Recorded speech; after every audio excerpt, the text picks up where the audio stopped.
Bismillahirrahmanirrahim. Assalamualaikum warahmatullahi wabarakatuh. Masih kita lanjutkan tentang kisah hidup daripada Ummul Mukminin Zainab binti Jahsy, yang mana perjalanan hidup daripada Ummul Mukminin ini penuh dengan pembelajaran, di mana Allah Subhanahu wa taala memuliakan Zainab ini dengan dijadikannya ia sebagai salah satu dari wanita yang dipercayakan oleh Allah Subhanahu wa taala menjadi bagian daripada keluarga Rasulullah sallallahu alaihi wasallam. Sebagaimana sudah kita sampaikan pada pertemuan yang lalu, pernikahan Ummul Mukminin Zainab binti Jahsy ini dari awalnya adalah satu pernikahan yang penuh dengan pembelajaran. Zainab yang merupakan sosok daripada keluarga bangsawan pada Rasulullah SAW dijodohkan dengan Zaid bin Harithah yang notabene-nya kalau melihat dari kelas sosial yang ada di masyarakat Quraisy pada saat itu adalah kelas terbawah. Beliau adalah seorang mantan budak yang dipercayakan oleh Rasulullah untuk menikahi seorang putri bangsawan yang bahkan Zainab ini sendiri masih bagian daripada keluarga Rasulullah Sallallahu Alaihi Wasallam. Pada saat Zainab ditawarkan oleh Rasulullah untuk menikah dengan Zaid, pada dasarnya Zainab sendiri merasa berat, merasa tidak menginginkan pernikahan tersebut.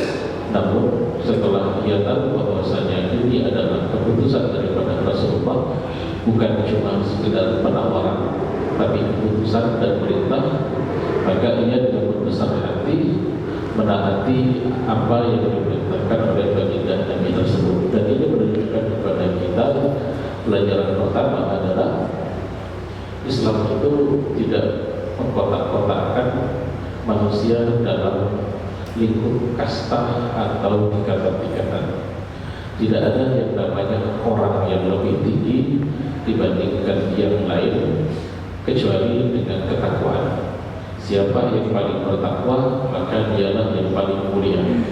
Adapun kedudukan, kekayaan ataupun nasab dan lain sebagainya, pada dasarnya itu hanyalah mulia di pandangan mata manusia, tapi pada hakikatnya ketakwaan adalah yang paling utama di sisi Allah Subhanahu wa taala. Oleh karena itulah pernikahan seorang putri bangsawan dengan seorang mantan budak yang pada saat itu adalah suatu hal yang mustahil, ini memecahkan daripada tabu ataupun suatu hal yang dianggap tidak mungkin di zaman tersebut.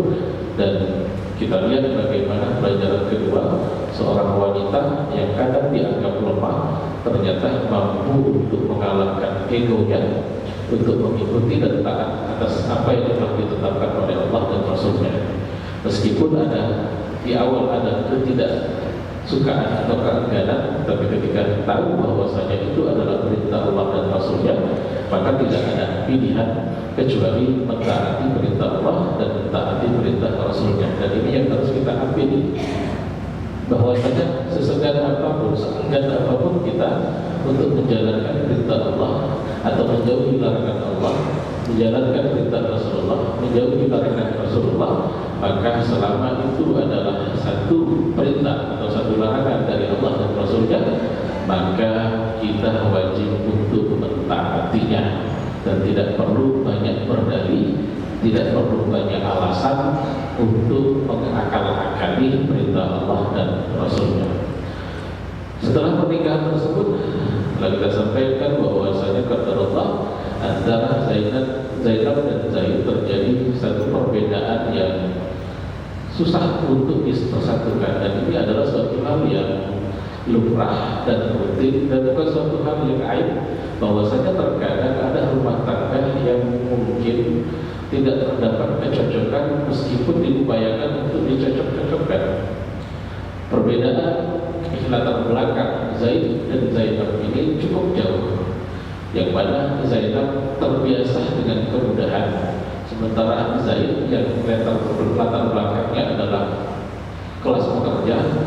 tidak terbiasa kecuali mendapatkan sesuatu itu dengan usaha yang maksimal.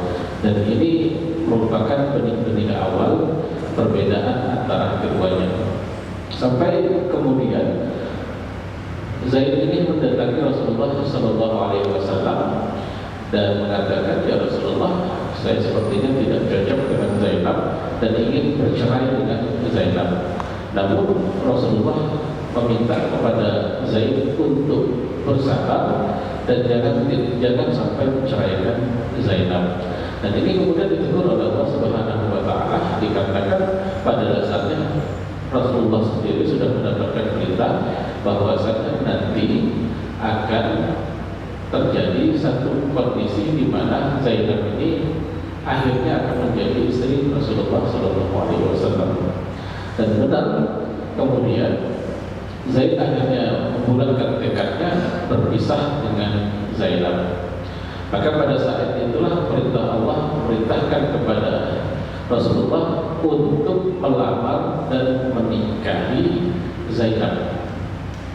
Dan ini tentunya tidak lepas dari apa yang telah dilakukan oleh Zainab sebelumnya. Ini adalah bentuk penghargaan atas keikhlasan, atas kemauan daripada Zainab untuk menyingkirkan egonya demi mentaati perintah Allah dan Rasulnya, di mana dia awalnya enggan untuk menikah dengan Zaid, tapi demi menjalankan perintah Allah dan Rasulnya, dia menghilangkan ego tersebut dan menjalankan perintah daripada Allah dan Rasulnya, meskipun hasilnya juga tidak sesuai dengan apa yang diinginkan. Maka Allah Subhanahu wa Ta'ala kemudian menginginkan sebagai penghargaan terhadap Zainab adalah menikahkan Rasulullah dengan Zainab. Maka setelah itu Rasulullah mengirimkan utusan kepada Zainab untuk menyatakan bahwasanya beliau hendak menikahi Zainab. Namun pada saat Zainab mendapat perintah tersebut, Zainab belum menerima secara 100% karena dia ingin tahu apakah hal tersebut merupakan keputusan dari Allah atau bagaimana. Mengapa? Karena ini bertentangan dengan tradisi di masa lalu. Yang namanya anak angkat itu posisinya sama kayak anak kandung, dan istri anak kandung atau mantan istri anak kandung itu menjadi suatu hal yang tidak dibolehkan untuk menikahinya menurut tradisi saat itu. Jadi ketika ada seseorang mengangkat anak, dan itu suatu hal yang biasa di masa lalu, kemudian anaknya ini yang diangkatnya ini menikah dengan seorang wanita misalnya, kemudian bercerai, maka beliau sebagai ayah angkat daripada anak ini dianggap aib kalau sampai menikahi mantan istri anak angkat. Dan tradisi itu cukup berakar di kalangan bangsa Arab pada saat itu.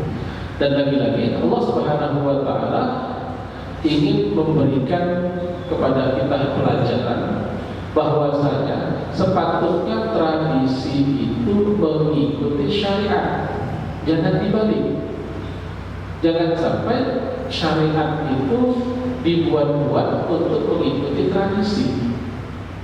Tradisi orang Arab pada masa itu melarang pernikahan antara seorang ayah angkat dengan mantan istri anak angkatnya. Seakan-akan dianggap berdosa, seakan-akan dianggap satu pamali yang luar biasa. Nah, ini tidak benar, karena pada dasarnya anak angkat ya bukan siapa-siapa. Kita boleh mengangkat seseorang sebagai anak, kita boleh mengangkat seseorang menjadi orang tua kita, tapi jangan lupa secara hukum tidak ada hubungan, tidak ada keterikatan antara kita dengan beliau yang kita angkat itu. Oleh karena itu tidak jadi masalah kalau seandainya menikahi mantan istri anak angkat. Dan ini isyarat sekali lagi dari Allah Subhanahu wa Ta'ala kepada kita bahwasanya jangan sampai tradisi itu menyalahi syariat. Seharusnya syariatlah yang mengatur tradisi. Maka Allah Subhanahu wa taala kemudian menurunkan Al-Qur'an Al-Ahzab ayat ke-37. A'udzubillahi minasyaitonir rajim. Falamma qada Zaidun minha watara wa zawwajnakaha likay la yakuna 'alal mu'minina harajun fi azwaji ad'iyaihim. Dan tatkala Zaid telah mengakhiri keperluannya terhadap istrinya atau telah menceraikannya, maka kami kawinkan engkau, kami nikahkan engkau wahai Muhammad dengan dia, yaitu Zainab, supaya tidak ada keberatan bagi orang-orang beriman setelahmu untuk menikahi istri-istri atau mantan istri anak-anak angkat mereka. Maka sebagaimana kita sampaikan kemarin, ini adalah satu-satunya atau salah satu daripada pernikahan yang istimewa. Karena jika pernikahan itu membutuhkan wali, membutuhkan saksi, membutuhkan mahar dan lain sebagainya, dalam akad pernikahan tersebut ada akad, ada ijab, ada qabul. Pernikahan Zainab dengan Rasulullah SAW ini tanpa wali, tanpa saksi, karena yang menikahkan langsung Allah Subhanahu wa taala dalam firman ini, zawwajnakaha likay la yakuna 'alal mu'minina haraj. Maka kami nikahkan engkau wahai Muhammad dengan Zainab. Dan ini adalah pernikahan yang luar biasa karena Allah langsung yang menikahkan keduanya. Bapak Ibu kaum muslimin dan muslimat rahimakumullah, setelah itu kemudian bergabunglah Zainab di dalam rumah tangga Rasulullah Sallallahu Alaihi Wasallam. Lalu bagaimana Zainab ini posisinya di dalam rumah tangga Rasulullah? Kita ambil kesaksian daripada Sayyidah Aisyah atas Zainab ini. Beliau mengatakan Zainab adalah wanita yang menyamai dibanding istri-istri Nabi yang lain. Artinya Zainab ini kedudukannya sangat luar biasa sekali. Mengapa? Karena selevel Sayyidah Aisyah sendiri, orang yang paling dicintai oleh Rasulullah, orang yang paling menempati nomor satu posisinya yang di sisi Rasulullah, ternyata merasa bahwasanya satu-satunya orang yang paling layak dianggap saingan itu adalah Zainab. Mengapa? Karena pertama dari segi kedekatan, Sayyidah Aisyah memiliki kedekatan dengan Rasulullah karena bapak beliau adalah sahabat Rasulullah. Namun Zainab sendiri adalah merupakan masih keluarga dekat dari Rasulullah Sallallahu Alaihi Wasallam, karena bibinya daripada Zainab ini adalah bibi Rasulullah Sallallahu Alaihi Wasallam, masih sepupu, saudara sepupu, jadi sangat dekat sekali. Begitu juga suami beliau sebelumnya adalah seseorang yang syahid di jalan Allah Subhanahu wa taala di dalam perang Uhud. Orang yang sangat dekat dengan Rasulullah Sallallahu Alaihi Wasallam, dan ini menunjukkan kepada kita bahwasanya dari segi kedekatan nasab, Zainab dengan Aisyah ini memiliki kedekatan yang luar biasa dengan Rasulullah. Belum lagi ditambah dengan paras. Zainab terkenal sebagai seorang yang sangat cantik, sebagaimana Sayyidah Aisyah terkenal dengan kecantikannya, cerdas, begitu juga dengan kecerdasan. Dan ditambah lagi ada satu kelebihan daripada Zainab. Zainab ini terkenal sebagai orang yang tangannya panjang. Yang dimaksudkan dengan tangan panjang itu adalah orang yang sangat gemar sekali bersedekah. Sampai-sampai Rasulullah Sallallahu Alaihi Wasallam memberikan pujian kepada Zainab ini bil khusus dengan mengatakan, Inna Zainab binti Jahsin awwah. Faqala rajulun ya Rasulullah mal awwah? Qala al-khashibul mutadarrir. Sesungguhnya Zainab ini adalah seorang yang wanita yang awwah. Para sahabat bertanya, ya Rasulullah, awwah itu apa? Beliau ini adalah seorang yang khusyuk dan tunduk sebagaimana sifatnya Nabi Ibrahim. Beliau sangat mementingkan sekali untuk mendekat ataupun berbakti kepada Rasulullah SAW. Beliau jujur ucapannya, suka sekali menyambung silaturahim, sangat besar sedekahnya. Bahkan di dalam satu riwayat setelah wafatnya Rasulullah SAW, dan pada saat itu kaum muslimin sudah mulai mendapatkan banyak sekali keberkahan daripada harta dunia, Zainab ini pernah dikirim oleh seorang khalifah Umar bin Khattab berbentuk 80 dinar, ada yang mengatakan 800 dinar, yang mana dalam buntalan itu benar-benar sangat besar sekali. Maka kemudian Zainab ini membagikan keseluruhan daripada apa yang diberikan tersebut kepada orang-orang fakir miskin dan kepada orang-orang yang membutuhkan. Sangat cepat sekali beliau itu memberikan sedekah kepada orang-orang yang membutuhkan. Dan meskipun memiliki saingan ataupun bisa menyebut persaingan antara istri Rasulullah, namun Zainab ini adalah sosok yang memiliki pikiran yang jernih. Salah satunya ditunjukkan pada saat munculnya fitnah terhadap Sayyidah Aisyah yang menuduh bahwasanya Sayyidah Aisyah melakukan perselingkuhan dengan seorang sahabat. Maka pada saat itu banyak sekali orang yang terjebak dengan tuduhan-tuduhan tersebut, namun tidak untuk Ummul Mukminin Zainab binti Jahsy. Pada saat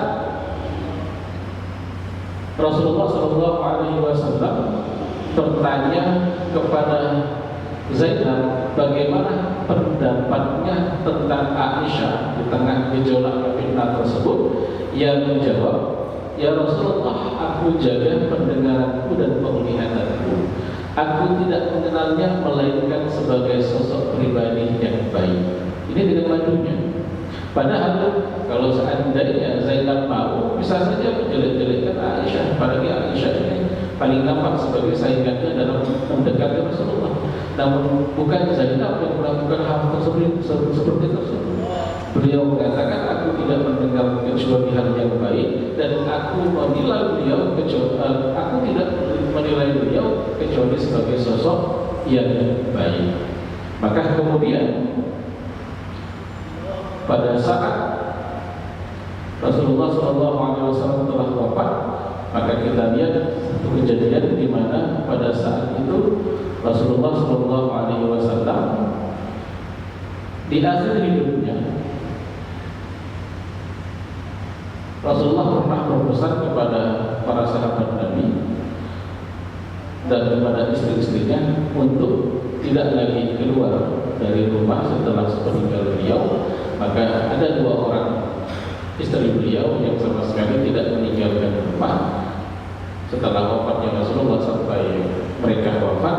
Salah satunya adalah Saudah, dan yang kedua adalah Zainab binti Jahsy yang wafat di awal masa pemerintahan daripada Umar bin Khattab, yaitu tepatnya di tahun ke-21 Hijriah, di mana pada saat itulah dia berusia 53 tahun dan dimakamkan di pemakaman Baqi, di mana di situ dimakamkan para istri Rasulullah SAW.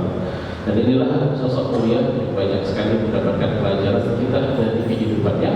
Semoga Allah Subhanahu wa Ta'ala memberikan kepada kita keberkahan dan hidayah sebagaimana Allah Subhanahu wa Ta'ala memberikan petunjuk kepada istri-istri Rasulullah SAW. Ini saja dapat kami sampaikan.